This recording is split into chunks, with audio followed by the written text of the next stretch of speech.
First, the cartilage tissue of the embryo ossifies.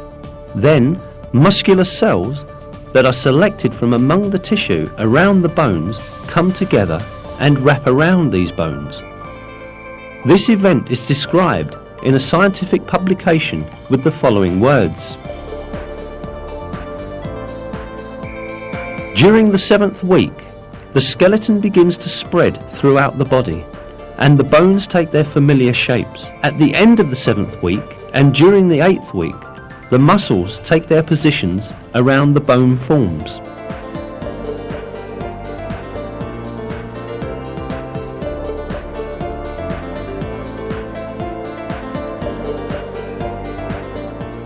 In short, man's developmental stages, as they are described in the Quran, are in perfect harmony with the findings of modern embryology.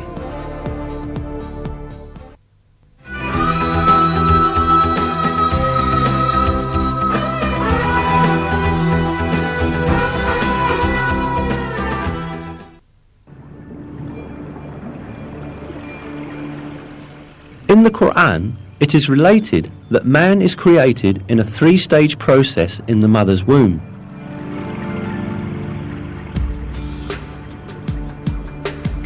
He creates you stage by stage in your mother's wombs in a 3-fold darkness.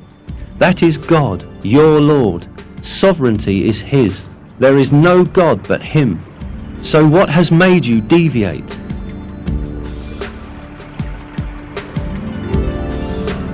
As will be understood, it is pointed out in this verse that a human being is created in the mother's womb in 3 distinct stages.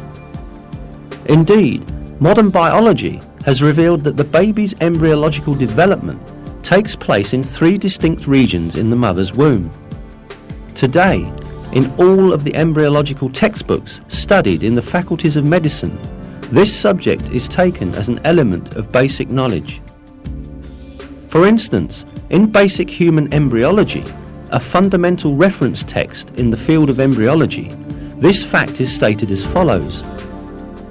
The life in the uterus has 3 stages: pre-embryonic, first 2.5 weeks, embryonic until the end of the 8th week, and fetal from the 8th week to labour.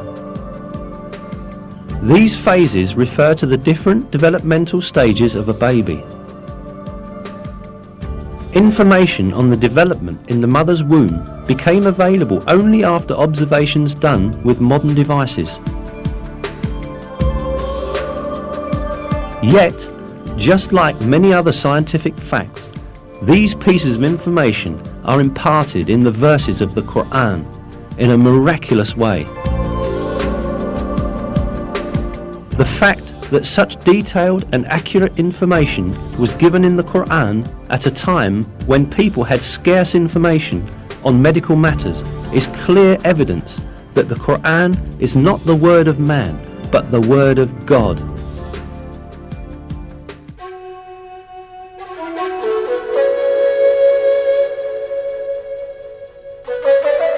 Another miraculous aspect of the Quran is that it revealed beforehand a number of important events that would occur in the future. The 27th verse of Surat Al-Fath, for example, gave the believers glad tidings that they would conquer Mecca, which was then under the occupation of pagans.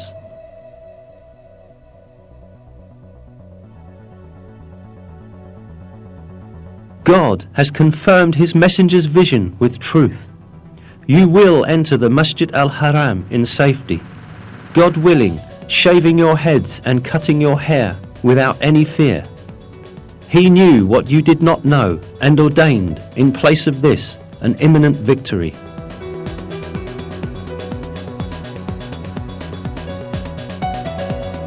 In close consideration, the verse is seen to announce yet another victory that will take place before the victory of Mecca.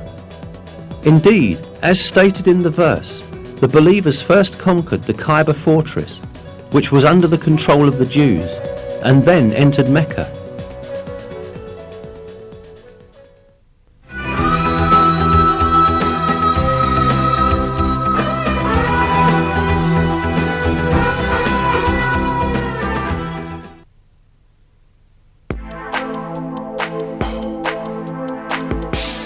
Another piece of news that the Quran gives about the future is found in the first verses of Surat Ar-Rum. In these verses, it is stated that the Byzantine Empire had met with a great defeat, but that it would soon gain victory. The Romans had been defeated in the land nearby, but after their defeat, they will themselves be victorious in a few years' time. The affair is God's from beginning to end.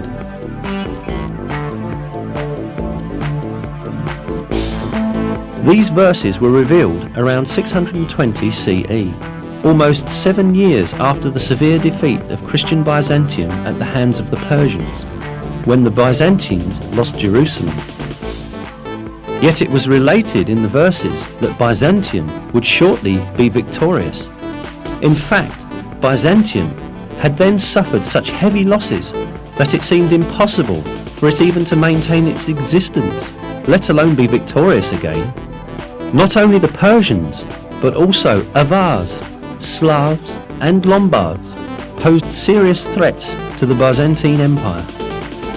The Avars had come as far as the walls of Constantinople. The Byzantine Emperor Heraclius had ordered the gold and silver in churches to be melted and turned into money in order to meet the expenses of the army.